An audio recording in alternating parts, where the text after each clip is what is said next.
has died. Let him live on in legend tonight.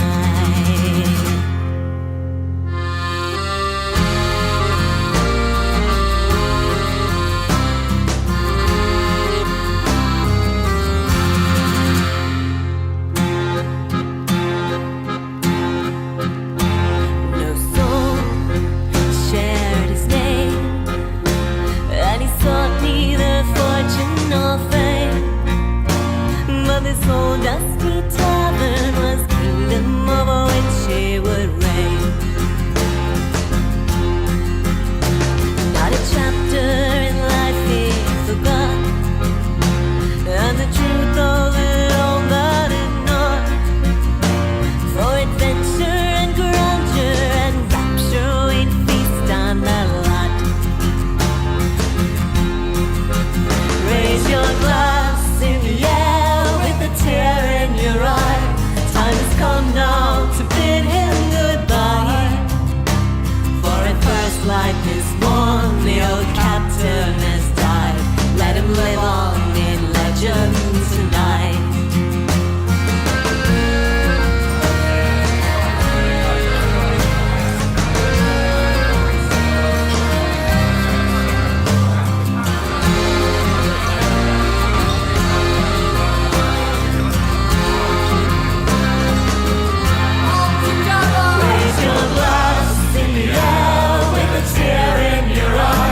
Time has come now to bid him goodbye. For at first light this morn, the old captain has died. Let him live on in legend tonight. Raise your glass in the air with a tear in your eye. Time has come now to bid him goodbye. For at first light this morn, the old captain has died. Let him live on in legend tonight. And the stars will shine brightly no more in the sky. They've lost their best sailor to guide.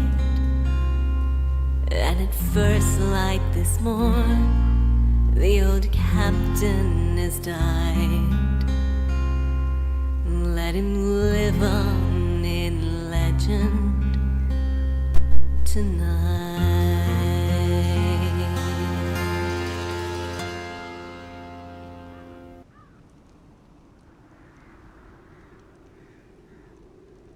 Hey there everyone, Spazzy Dragon here, aka Syndromes, and welcome to the last stream.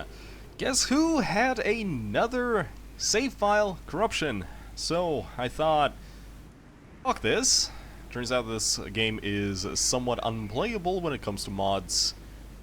Reliably, so to speak. So until I figure out how to do proper backups without the backups fucking off, we are going to try something else.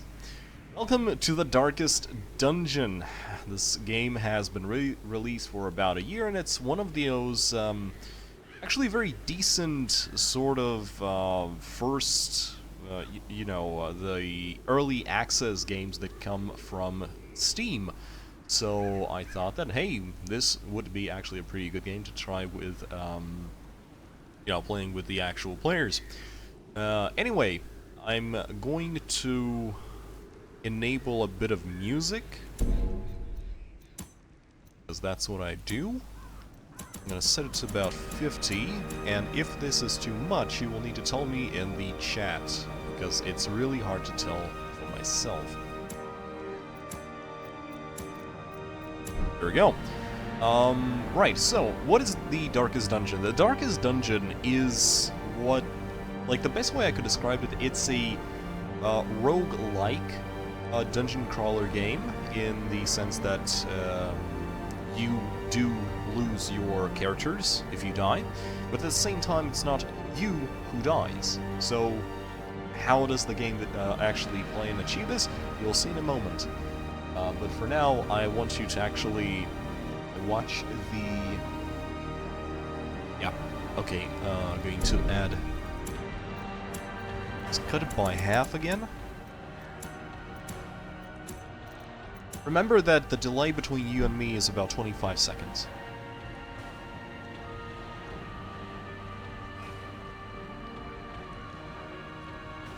Alright, so this should be a little bit better. Anyway, before we actually start the game, let's actually see what the game motive is about. So I want you to watch the intro cinematic with me. So let's watch. Ruin has come to our family. You remember our venerable house? Opulent and imperial, gazing proudly from its stoic perch above the moor. I lived all my years in that ancient, rumor-shadowed manor, fattened by decadence and luxury. And yet I began to tire of conventional extravagance. Singular, unsettling tales suggested the mansion itself was a gateway to some fabulous and unnameable power. With relic and ritual, I bent every effort towards the excavation and recovery of those long-buried secrets, exhausting what remained of our family fortune on swarthy workmen and sturdy shovels. At last, in the salt-soaked crags beneath the lowest foundations, we unearthed that damnable portal of antediluvian evil.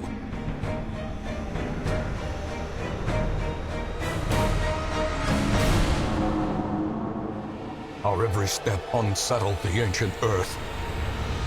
But we were in a realm of death and madness.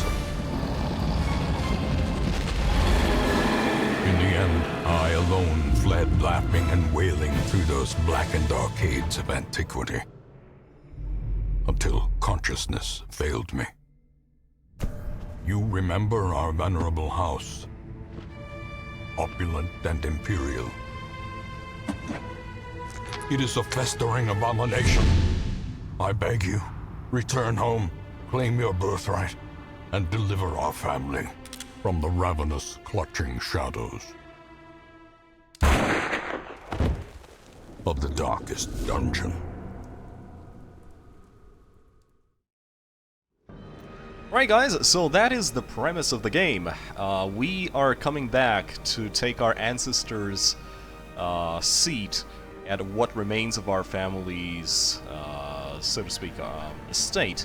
Now, the estate itself has been overrun by, for the lack of a better term, Lovecraftian nightmares, and that is one of the things I really love about the game, and it's its visual representation. This game is very cheap when it comes to actual price, but you will notice that, yes, while this is not a full-fledged 3D title, the overall aesthetics and the graphics of the game are actually very, very well done and appealing for what they are and for the price you're getting it. Anyway, let's start. We are going to select ourselves the new campaign. We are going to select the new character or the new letter, so to speak. So this is the letter we got from our from our ancestor, and we're going to name it The Darkest Discovery, because of course we are. And we're gonna click it.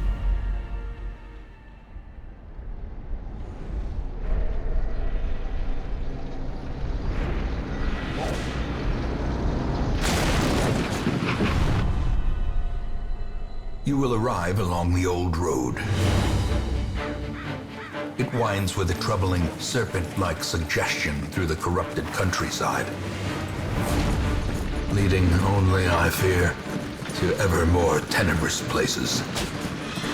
There is a sickness in the ancient, pitted cobbles of the old road, and on its writhing path, you will face viciousness, violence, and perhaps other damnably transcendent terrors.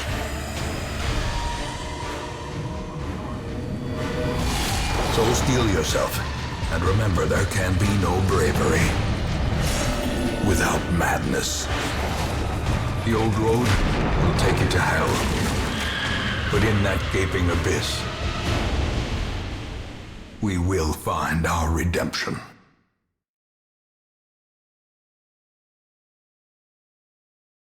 Yes, this is our first loading screen, finally.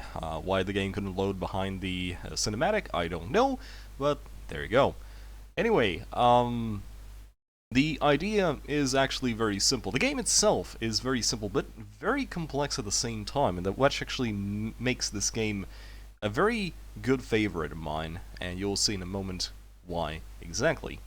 As already said, this is actually a 2D game, and this is a roguelike. It's not exactly a rogue game, because it only borrows a few specific things from actual rogue games, and you will be introduced to it as we go.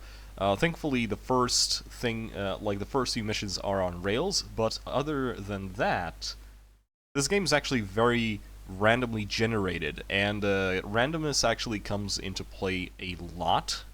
So, needless to say, many of you are actually going to die horribly for very poorly justified reasons. But hey, that's the name of the game.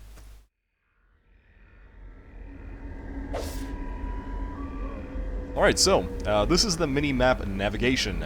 Everything that you see on the screen is just for show. You can actually play the game just by looking at the bottom of this place. You'll notice that every single level that we are going to enter is going to have its own randomly generated set of rooms. The rooms themselves and the encounters are random. As you can see, between the rooms, the bigger rooms, there's a passageway, and the passageway is 4 tiles. As we progress to the left or right, we are going to be moving through these tiles until we reach the next room. So, let's take a look at our starting characters. I will be able to rename them as soon as we go through this tutorial phase of the game, and as you can see, you have 2 characters right now, out of 4. We are going to get the other 2 in a bit, and they have their own special statistics such as accuracy, critical damage, damage modifier, dodge, protection, and speed. As you can see, our highwayman is our generic rogue slash bandit sort of thing, and he is really quick, and he's good at dodging, while at the same time his accuracy skill is somewhat lacking, and his overall damage is very, very random in general, as opposed to our Crusader. Our Crusader actually has much more health than our Highwayman, but at the same time he is much slower. His damage is also not really too consistent. His dodge is also lacking, but at the same time he is...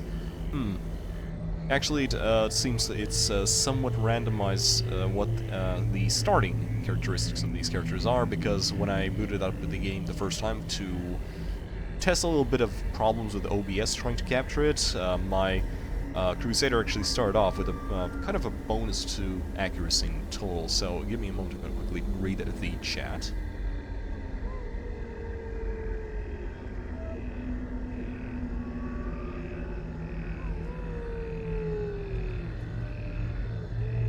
Jimbo, your uniqueness is showing. Just Google it. It'll be fine. Right, so, but as you can see, there's actually another little window, or not window, but stat over here, and that is your stress. Yes, exactly. So this is the interesting part of the game. That's the stress mechanic. The more stress your character gets, the better or worse his performance gets. And it's really about stress management than anything else. Sure, your characters will die, and they will level up and level down, and get buffs and debuffs and diseases.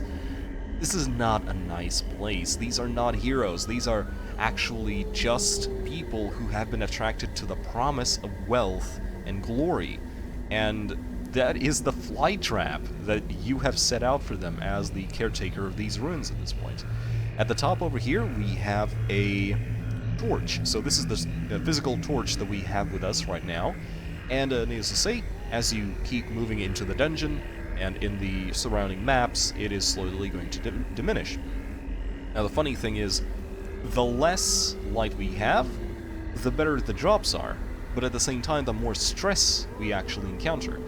But okay, enough of that. Let's actually start moving so we can actually get through this tutorial section. Again, if the game audio is a little too high, tell me, and I will adjust the settings accordingly. Anyway, we are going to click here to go to the next room. Brigands have run up these lanes. Keep to the side path. The hamlet is just ahead. Okay, so this is the game telling us that all we need to do right now is keep moving right until we reach the next room. And as we go through these 4 tiles, we might or might not encounter enemies. So let's see what's happening. As you can see, our light is already going down as we move, and for example, our highwayman is already slightly stressed. He just got a random 3. It happens. As you move around more, the more you move around these unsettling parts, the more the darkness creeps on you, so let's go. Dispatch this thug in brutal fashion, that all may hear of your arrival. Alright, so this is the combat portion of the game. Obviously, the combat itself is, you know, kind of step-by-step. It's not real-time. So, let's take a look at our wrongdoing here. So, it's a bandit cutthroat. It has 12 HP, so pretty much half the amount of our characters. But again, this is the tutorial section. And over there down, I cannot actually show down because otherwise the game is, you know, not allowing me to do that. It has its own set of resistances. There's different enemies in the game, and every single one has their own specific resistances, right? So, over here we have our characters' skills. Some of these are grayed out, and some of these are available. You'll notice that there's those little dots over here when I hover over the icon. The party has 4 slots. Currently we only have 2 characters. You'll see that a little bit better once we get the other 2, but certain abilities are only accessible from certain locations, so it's really a management of positioning and the characters you bring during the encounters. So, let's take a look at our first ability. It's called Open Vein. It means that it has a slightly less damage modifier to its base, but it has a chance to bleed the target, which means that it's going to, quote, open up a vein, as the name suggests, and it's going to bleed the target over time. So we are going to select that, and we're going to attack this guy. Notice that where the red dots are over here, it shows that only the first 2 dots are open. So if we would encounter 4 enemies, this ability from this position would only be able to reach, quote, reach the first 2 of our targets. So let's do that. And we missed. This fellow, oh, he did not miss, in fact. Right, so his ability, whatever it was, Slice and Dice, apparently targets the first 2 characters of our section. And whatever that happened... Yeah, okay, so his attack removed some of my bleed resist, which means that he can follow up on one of these characters with a similar attack, just like my highwayman's Open Vein, and it's going to be much harder to dodge. Anyway, the Crusader at the same time has a lot of open abilities up front because he's a frontline character. So, what is going to happen? We are going to use Smite. Technically, there is nothing particularly specific about these. So you have Smite, which has the 100% of your attack scale, your range, so to speak. And then you have Zealous Accusation, which hits 2... You see, the dots are interconnected, which means that it will hit 2 characters, but it is going to apply a 40% minus to the base damage. So, considering there's only 1 character here, we are just going to use the first one and attack him. Boom. 8. That gives him below. And this allows, again, our character over here is fast. His speed is 7, which means that he's going to sometimes get a chance to sneak in another attack out of order, so to speak.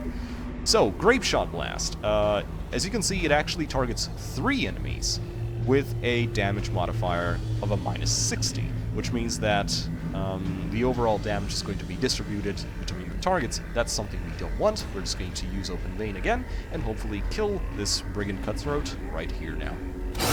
Continue the onslaught. Destroy them all. Good. Okay, so we kill the thing, and we get loot, which we can pick up. Now notice that every loot item actually has its own slot, and there's a limited amount of slots you can physically carry between your characters, which means that sometimes you will need to decide what to bring back to you, bring back to the mansion, and what to leave behind. So, we encountered this encounter on the section 2 of this path. Let's just keep going. Oh, hello. Right, so this is another type of random encounter. It's a curio, which means that upon searching this item with any of these characters, there is a random chance that it's going to contain something nice. There is a chance that it's going to contain something bad, for example, if it's booby-trapped, or if it contains nothing at all. So let me quickly read the chat.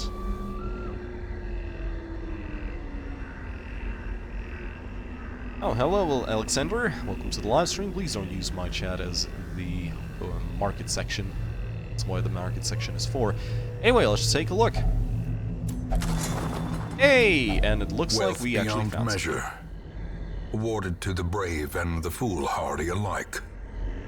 So, we are going to take that. Leave nothing unchecked. There is much to be found in forgotten places. Right, so some items stack, and some items don't stack. Let's keep on.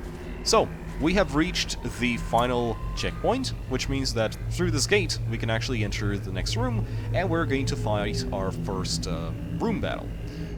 Needless to say, the more sunlight, we actually can move around a little bit, back and forth, until this drops a little bit. We're not going to do that. So, let's go through and see. Again, if we actually snuff out the torch by pressing Shift Control Click, we might actually get some better drops during this encounter. But I'm not willing to do that without a full set of characters. So, let's go. An ambush. Send these vermin a message. The rightful owner has returned, and their kind is no longer welcome. Alright, so now we have two characters that we're fighting against. Now, notice that one of these characters are actually taking up 2 slots. As you can see, there's 2 slots. And they actually have 35 hit points. That's more than my... yeah. Actually, no, that's... yeah, that it is true. So, yeah. So these characters are surprised, which means that they're... something is something. I don't really remember which of their characteristics are lowered when they're surprised. But anyway, one is a ranged character with the least amount of hit points, and one is a big badass mofo. Right, so I'm slightly inclined to take care of this guy first, because this guy hits like a bus. So, first of all, we're going to try and apply a bleed effect on him, because he has only a 20% resistance to bleed, and it should go through. There we go. So not only we actually damaged him for 9, we also applied a bleed effect. Now, as you can see, as already said, Zealous Accusation targets the first 2 characters of the line, so this would be really nice. But, considering this character is large and it's taking up 2 slots, it is going to hit only this target. So, instead what we're going to do, we are going to apply a stunning blow to him, and see what happens. Or we might just smite this character. Over here, you might actually see what is the possible amount of damage that we are going to do, and what's the percentage chance that we are going to hit him for a critical, and so on. So, let's try. Boom, 7. And blind fire. Alright, so that was that specific character's ability to... A dizzying blow to body and brain. Ow, that was actually problematic. And this character is also really fast. As you can see, he actually snuck in 2 specific attacks during one round. So that character is the same as this. Okay, so again, the problem is that that specific attack not only lowers our dodge abilities, which is really bad because we currently are at pretty much half of our health, but also we have a bleed effect on us, which is always bad. Anyway, let's try to get rid of this big-ass asshole. And we're going to reapply that bleed effect again. Okay, see, again. Taking a lot of damage. So, this character just just attacked both of these characters, but considering I have a dodge unbuff, or rebuff, debuff, yeah, debuff, that's the word. On this character, it was much harder for him to dodge. Anyway, let's try to get rid of this character in general. Or actually, I'm not too inclined to do that, because... Actually, no, I'm gonna show you why allowing this character to die to a bleed effect would be much more better than just killing him.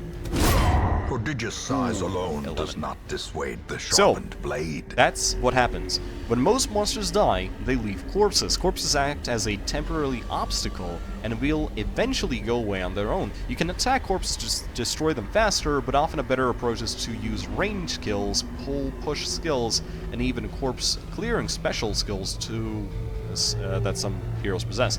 Monsters killed with bleed, blight, or critical hits leave no corpses. So, this corpse is now currently blocking our way to this target, but we can still use the pistol shot, because it is just something that we can do on this specific character.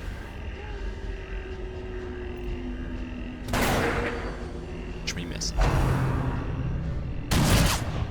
And that character behind him is going to be a huge pain in the ass.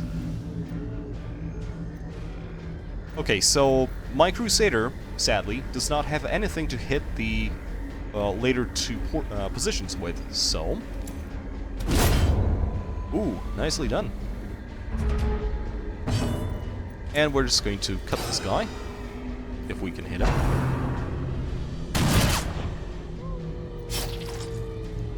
Oh, are you feeling it, Mr. Krabs?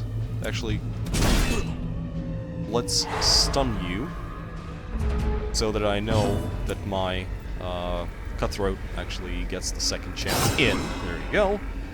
And the guy just resisted the stun. Not the stun, but the bleed effect. But at the same time, he is...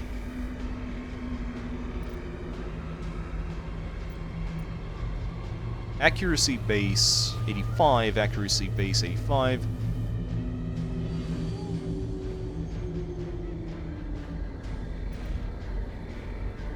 So, as you can see, this has a good accuracy base, much higher accuracy. And while we have this selected, if we go here and look over here, we'll see that we will do either 2 or 3 damage. Now, considering this guy only has 1 hit point, that's going to be good for us. Oh, and he still dodged. Piece of shit. Their formation is broken. Maintain the offensive. There we go, and we completed the quest. Now, there is a loot box over here behind the place, and we're just going to keep adventuring to take it. Now, the problem with the loot box is that, well, again, it's just like a curio. Something good might happen, or something bad might happen. And as you can see, our guy's actually pretty messed up a little bit. So we're going to eat some food, just in case this is something that we don't want to happen. And it's trapped. And we have a blight.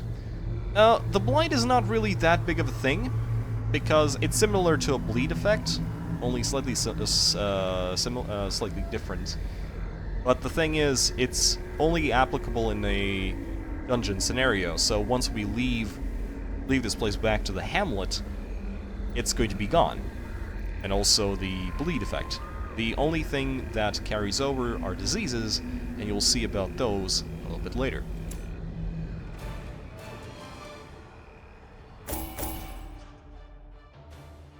So, we got 5,000 for the quest reward, and 1.8 thousand for the collected treasure that we brought back. We did not collect anything else, sadly. So, but we did level up. And at this point, sadly, sometimes it comes to the fact that some new afflictions are gained. Afflictions are basically modifiers that your character has a chance to actually get. And in this case, neither of them had any. Usually, they are negative. And again, you'll see that a little bit later. Yes, like syphilis. Yeah. So, let's return to the town.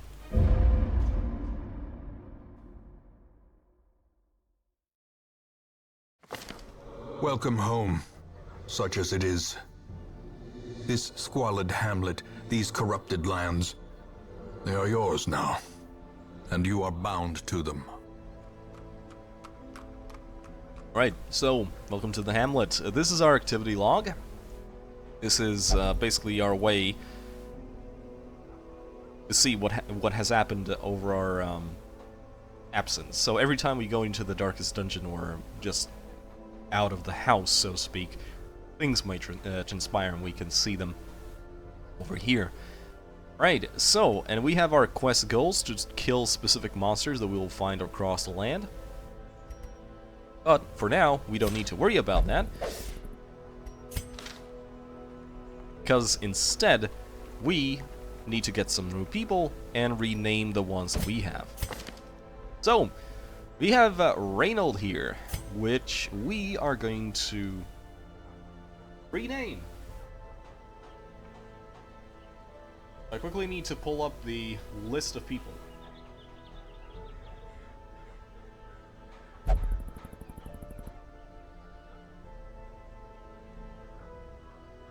Right, welcome aboard Foxglove. You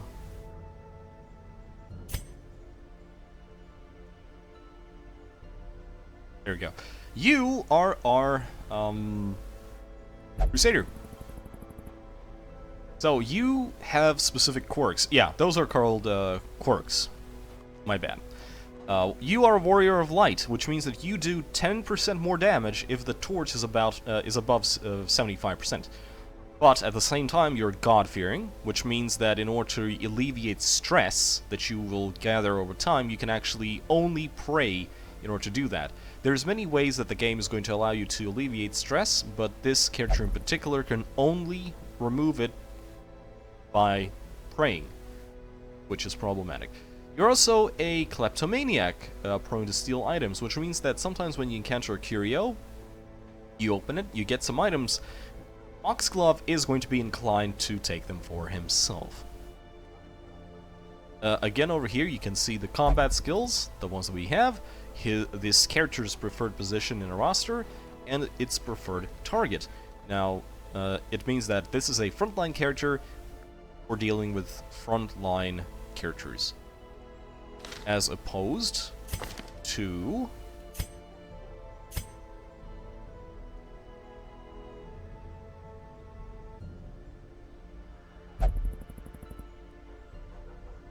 Charanzable. So, you are a known cheat, which means that in order to alleviate stress, you will not be able to use the gambling place. You'll see what I mean in a moment. You are a hard noggin, which means that you yes, you are.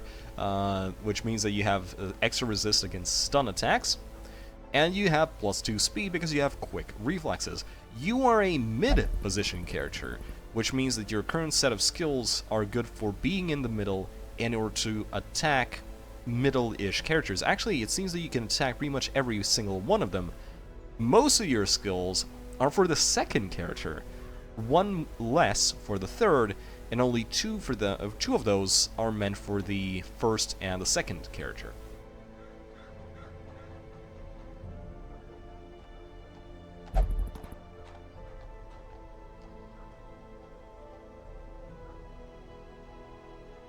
Yeah.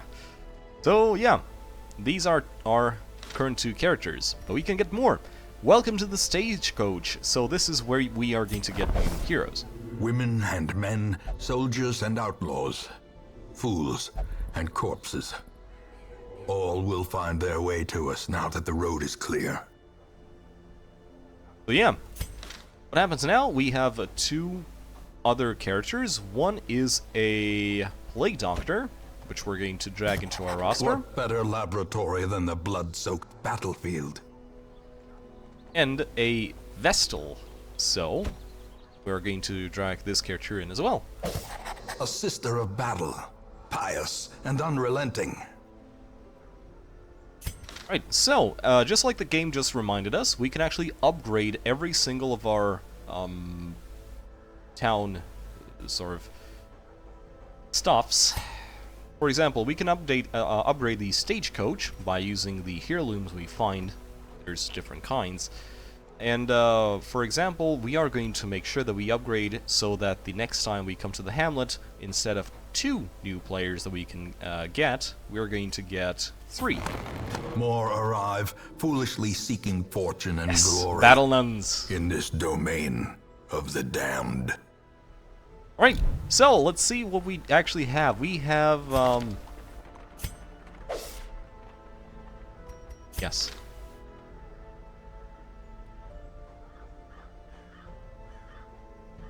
Right, so we have Kenshin. Welcome, Kenshin. You are a backline support character, because it seems that you have preferred targets all over, but you don't seem to specialize much in damage. Also, you have the Yips, which means that your overall accuracy is suffering. But you have a plus 20% stress amount healed while in the brothel. So that's good. So you're going to be our behind line character. And here have this Darius, who is a second spot character with absolutely no ability to attack the last 2 spots. And you have Zoophobia, which means that you're going to suffer 20% more stress against beasts.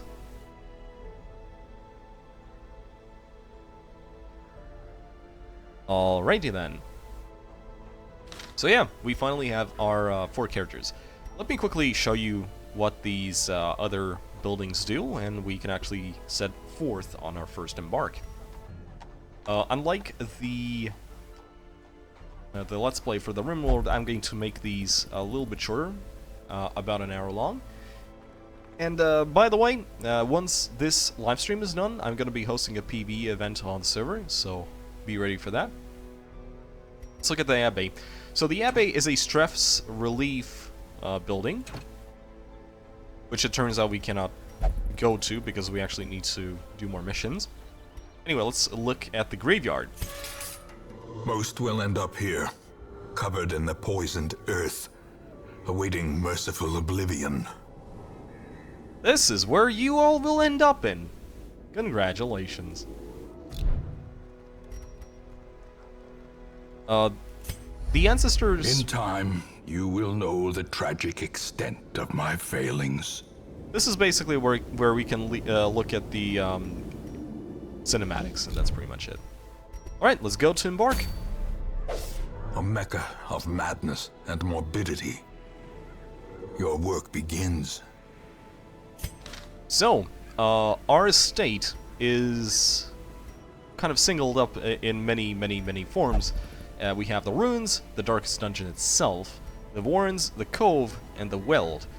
Now, currently most of these are actually locked, But we can go to the ruins, and we can actually see what our mission is. Scout. Test yourself in the mad realm of your fallen ancestor. Take note of how the creatures have taken over, but don't dwell too far. So, we need to explore 90% of the rooms. And in return, we are going to get a trinket called a health stone, which is going to reduce a character's speed, but actually get more... yeah, more health, and we will get crests in order to upgrade our stuff, and we're gonna get gold.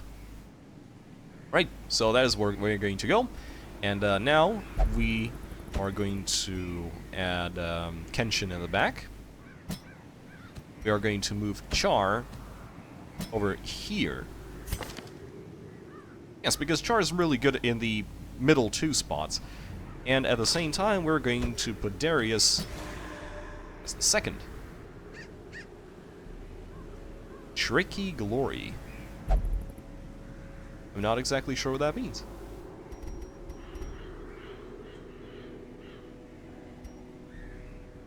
This is something new. I don't know what this is. Let's provision ourselves. The cost of preparedness, measured now in gold, later in blood. Alright guys, so this is our prepare. As already said, this is the amount of stuff we can carry. The more we can prepare, the less we can carry. The less useful stuff we can bring back. So we need to be careful. So, first things first, we're going to bring ourselves torches. Usually, 2 stacks is more than enough. So that's what we're going to enter this a little bit slower than usual. We're going to get food so we can actually heal ourselves. 1 stack should be enough. Like this. And we are also going to take a shovel, because sometimes you need to remove barricades, and if you don't have a shovel, you get hurt by doing so.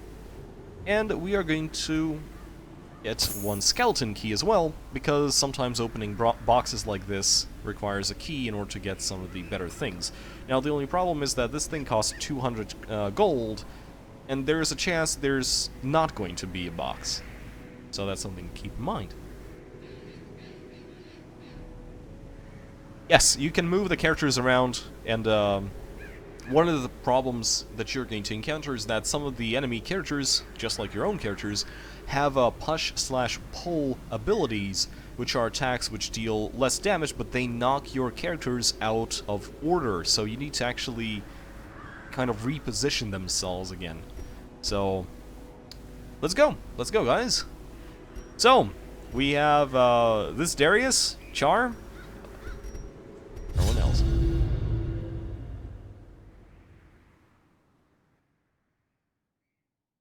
And we're going to start off with the ruins. Every single spot has their own set of monsters to fight, by the way. Alright guys, so this is our map. We have 1, 2, 3, 4, 5, 6, 7 rooms. So, in order to complete the quest, we need to explore 90% of the rooms. So, we will need to go somehow like this. We will need to backtrack at some point, it seems, yeah. Okay, so, let's go.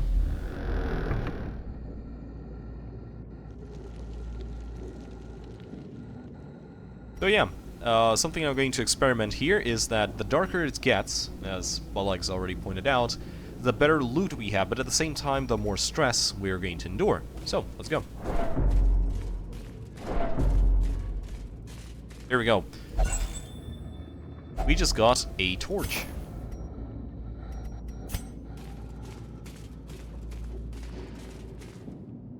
So, no battles in the first corridor.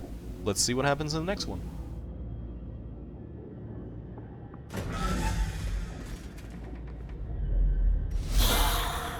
And a chest. So, 2 skeletons. Our Plague Doctor. So, these things are immune to bleed attacks. So that's something to keep in mind. So, what we are going to do is we are going to buff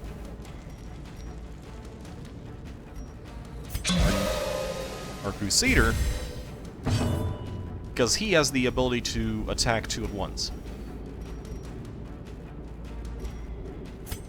And at the same time, we're going to dash this character. And this is what I said. Zealous Accusation. You can attack the first 2 targets at the same time. This character is buffed, so... As the fiend falls, a faint hope blossoms. And as you can see, the reason why I attack the behind one is because if it leaves a corpse, at least it's behind the character over here. So... Accuracy 85, 80, 85... Let's just shoot him. Oh, I cannot shoot him. Their formation is broken. Maintain the offensive. Yeah, boy. That was nice. Okay, so, this is the part where I said about the key. You can actually put a key in this so that it basically removes a chance of it being trapped. So let's try it. Oh, so, okay, so this is not the thing. Probably need to put something else there, but we don't actually have a item that goes there. But yeah, let's open up a chest and see what happens. Hey! Oh, wow. A shovel. Stuff. Good job. Let's go. Okay, considering we can skip one room, we are not going to backtrack. We're just going to go around here and like this. Yeah, I just noticed that it actually did say unlocked. Oh, okay. Even the cold stone seems bent on preventing passage. So yeah, this is a blockage. Usually, if I would just click clear the obstacle by hand, all of the characters would get a random amount of damage taken to them. But, considering we did bring a shovel with us, and we found one along the way, boom. Just like that.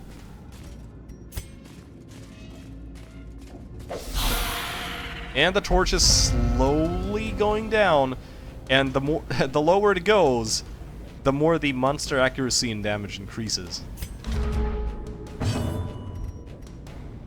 So, these are slightly nasty. So this is not a skeleton, it can be bled, and it is a support sort of thing. Sadly, I cannot reach it with my bleed effect, but I can reach it with my pistol shot, so let's do that. Has a nice rack on there as well. And we are going to plague it as well. Or blinding gas. No, we're going to use a blinding gas because I really hate... One of the things that this character can do is induce stress. So we need to make sure this character does not get a turn. So, Foxglove over here, he cannot attack this character physically.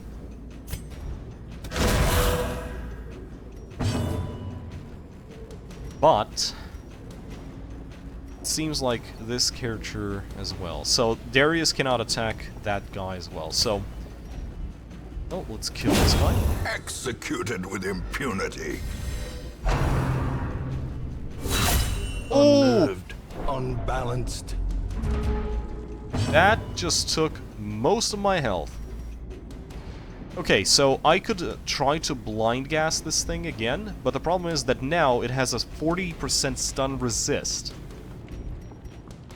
But, considering I cannot really attack anything, it's well worth the effort. And it resisted. Fair enough. Let's try to actually kill it then. Continue the onslaught. Nicely Destroy done. them all. So, we actually took quite a bit of damage. And the only heal spell that I would have is if I was on that side.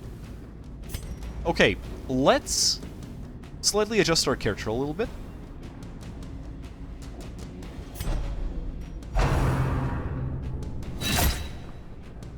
Ow.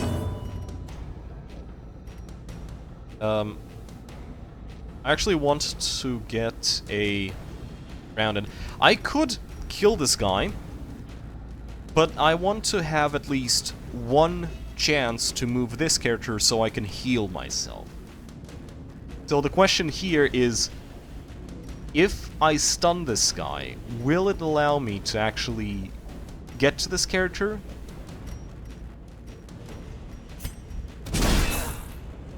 Let's see.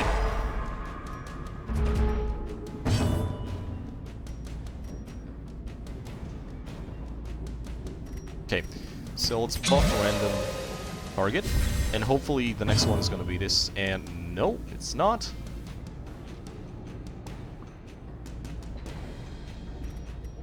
Okay, let's attack a random thing that isn't this character.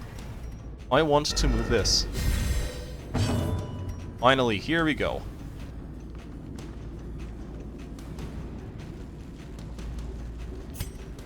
Also, Bloodlike, stop screaming! The delay is 25 seconds. Well, that wasn't worth it. Back to the pit. But at least it's something. We got one heal in, which is a good thing. Okay, boys. We are about to enter the next room. And we survive. And it's an empty room. Right, so considering our torch is about to go out, there would usually be a chance to scout some of these rooms, to at least give us a heads up if the room is empty, if there's anything along the way, and something like that. Sadly, we don't get this chance, but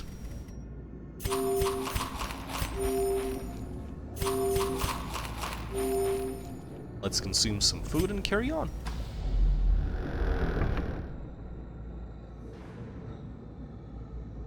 Yes, I'm flying blind, and you will know the mistakes, and I will know what I had to do 25 seconds later, which is a lot. Hey! There is a thing. Which is another skeleton key, which is a good thing. That torch is about to go out. Okay, so, about stress. The moment it's going to reach full bar, it is going to reset, but the character is going to come down with some sort of affliction, which might be a good one, but usually it's a negative one. And if, from that point, it is going to go full bar again, the character is just going to die from a heart attack. Okay, boys.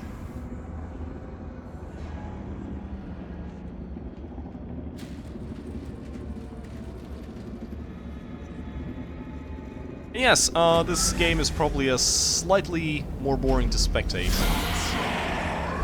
So, depending on how the live stream goes, I might or might not actually continue this. Okay, so same as before. Let's try to blind this guy. Fail. This is a human, so we can actually try and open the way. Although I should have probably attacked the cultist. Let's just heal the whole party.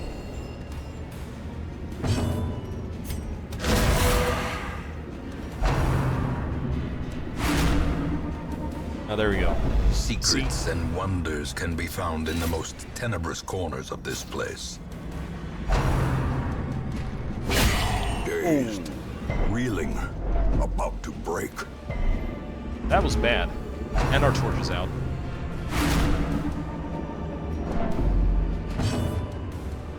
Oh boy. Right, so Let's try to blind this thing. Good. Let's pistol shot.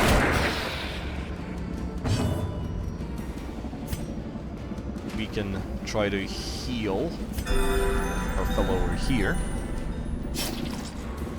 Oh, I was really hoping that that thing would come off.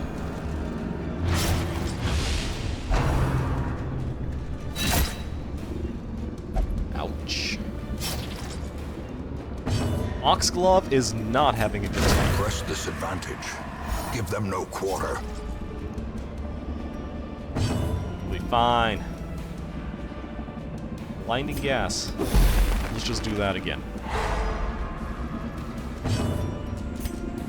Shot you in the Confidence face. surges Oh! as the enemy crumbles. Let's get one more heal in.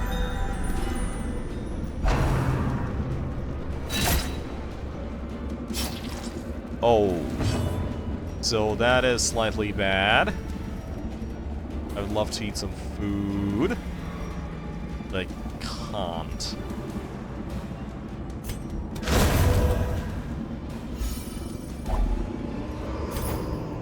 Let's As just... victories mount, so too will resistance. Yeah, there we go. Alright, so this is the chest that we can open with the skeleton key. Boom. Packs laden with loot are often low on supplies. Oh look, we got our skeleton key back. But that also means that there's only two slots left. And quite frankly, Foxglove is almost dead. So... I think it's time to replenish the torch.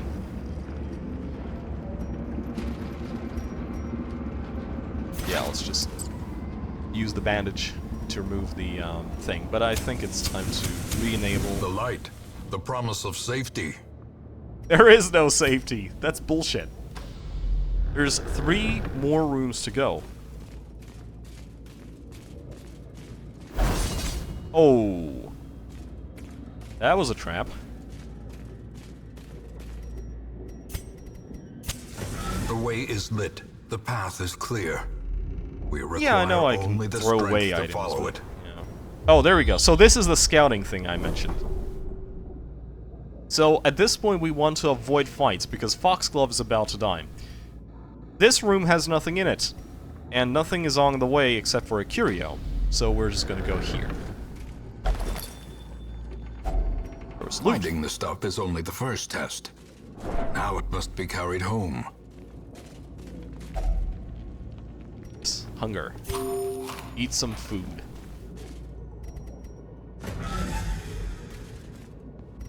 Alright guys, one more room.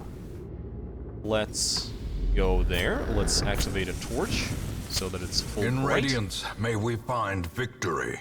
Let's hope not to die.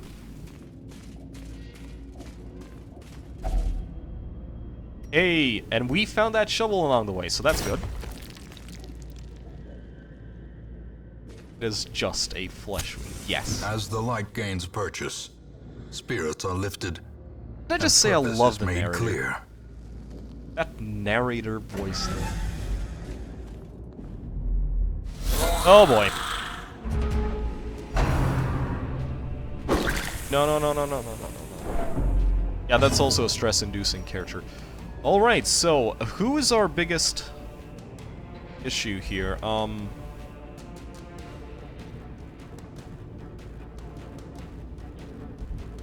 I don't like that arbaletist, so I think that is going to go down first.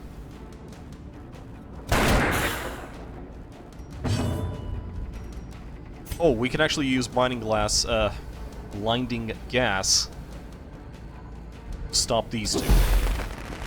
Let's go. Hope for the best. Good. Don't hit me.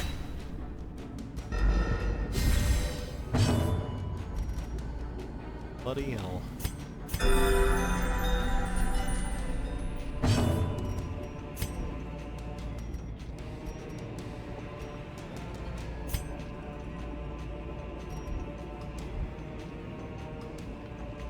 Can we one-shot this guy, though?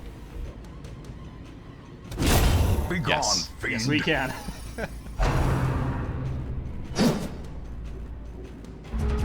That was lucky.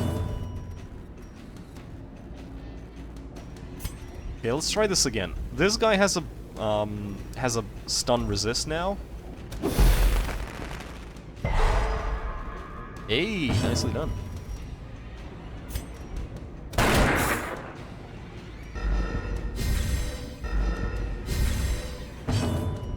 And let's quickly get a heal in. Don't hit me!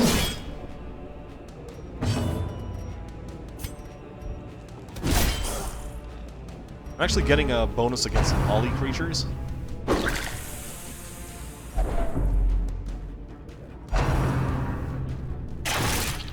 Yeah, that's what I thought.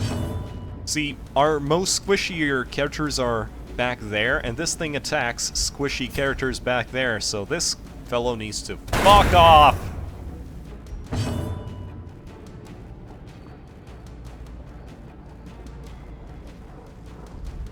Right. So, let's heal Char before he dies. We kind of need this fellow. And, let's actually keep this fellow here occupied. You can go fuck yourself. I wonder who's the next one. Let's say that you are. Yes, yes you are. That was a waste.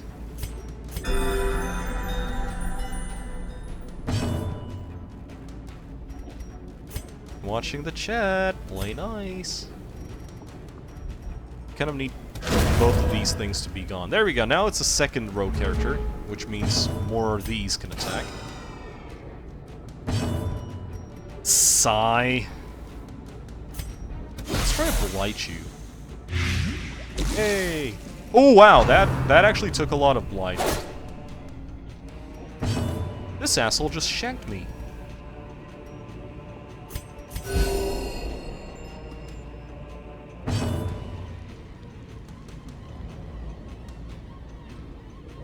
Yeah, I know. Blight was probably a good idea. Also, I have no idea why I used that. Oh. Slowly. Oh. Gently. This is how a life is taken. Okay. That was interesting. Okay, we can go back. Alright guys, so this was our first expedition.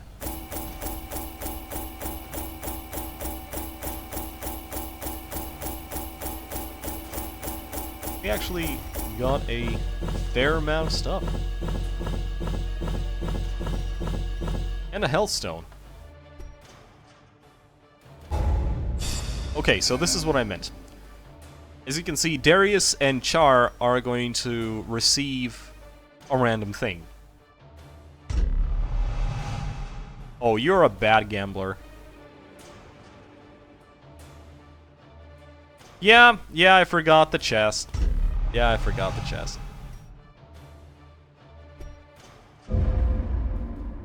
Yes, there was a skeleton key in the chest. You answered the letter. Now, like me, you are a part of this place. Gee, thanks, Senpai. I'm going to call you Senpai. Alright guys, so, as the stream is nearing an end, and by the way, as soon as I'm done with the stream, again, I'm going to make a PvE event on the server, so keep your eyes open for that. Let me quickly show you about the stress relief thing. As you can see, our characters retain the stress that they received from the previous mission. So, what we need to do is allow them to heal that stress. The cobwebs have been dusted, the pews set straight. Peace through The meditation, Abbey calls pray, to the and faithful.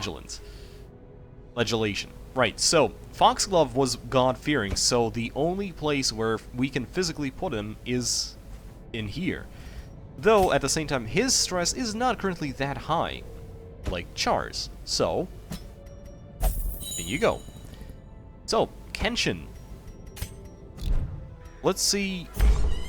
Fresh kegs, cards, and curtained rooms promise solace to the weary and broken alike.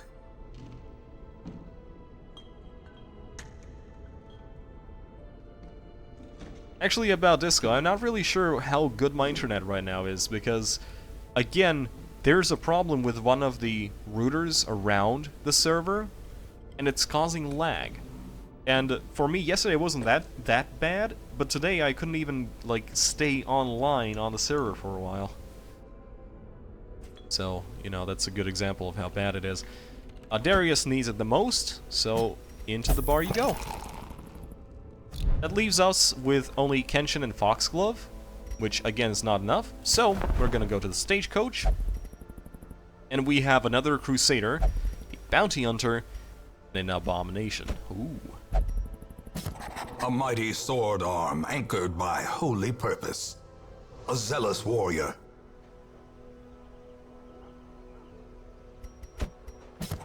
The thrill of the hunt. The promise of payment. Tortured and reclusive. This man is more dangerous than he seems. Alright guys, so our roster is full again, and I think we're going to wait until the next live stream. Leave some comments whether or not you want to see me play this game. There's some other games we can try with the same, you know, using your names as characters approach. So I'm not really sure that this game is too interesting to watch or to backseat, so to speak. At least RimWorld was a much more personal, so to speak. But yeah, thank you for attending this live stream. I'm gonna go in game, see how my connection is, and prepare a PvE event for you. This was Spazzy Dragon, aka Syndromes. Fly safe.